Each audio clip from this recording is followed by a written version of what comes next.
Време сите граѓани да добијат нови документи за гласањето на 24 април има, но граѓаните прво треба да поднесат барање, објасни премиерот Талат Џафери.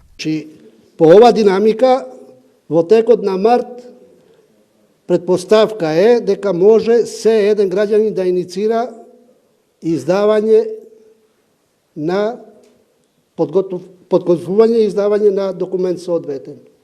Да расчистиме дилемата. Добро, ќе расчистиме, ќе дојдеме кај дилемата. Значи, ова е по динамика на работа на МВР. За да имам документ, треба јас да побарам документ. Треба вие да побарате. Значи, тоа е процедурата. Џафери ова го аргументираше со бројки, точно навидувајќи ги колку пасоши и лични карти биле издадени во февруари. Статистиките кои што дадов задача на дневна основа да достават податоци од МВР, зборува за следно.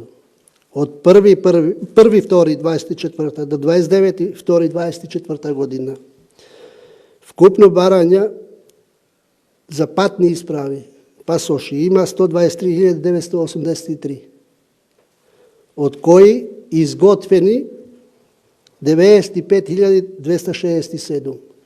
Лични карти, примени барања 82.235, издадени, односно изготвени 71.410.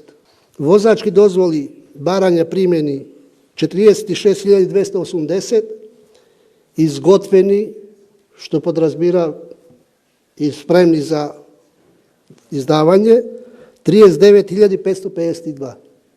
Ова предложение за некои новинари не беше доволно, па се случи следната дискусија. 124.000 барања за пасоши во текот на февруари, издадени или изготвени 95.000. Тоа што се 95.000 издадени или изготвени пасоши, не се аплицирани граѓани кои што аплицирале за пасош во февруари. Тоа се пасоши кои биле кои што се издаваат на барања од ноември или декември минатата година. Јас не се сомневам во бројките, се сомневам дали издадените пасоши овој месец се истите тие кои што аплицирале овој месец. Или се пасоши кои што се аплицирани. Известувањето до мене е така како што ви кажав. Аплицирале толку, добиле толку.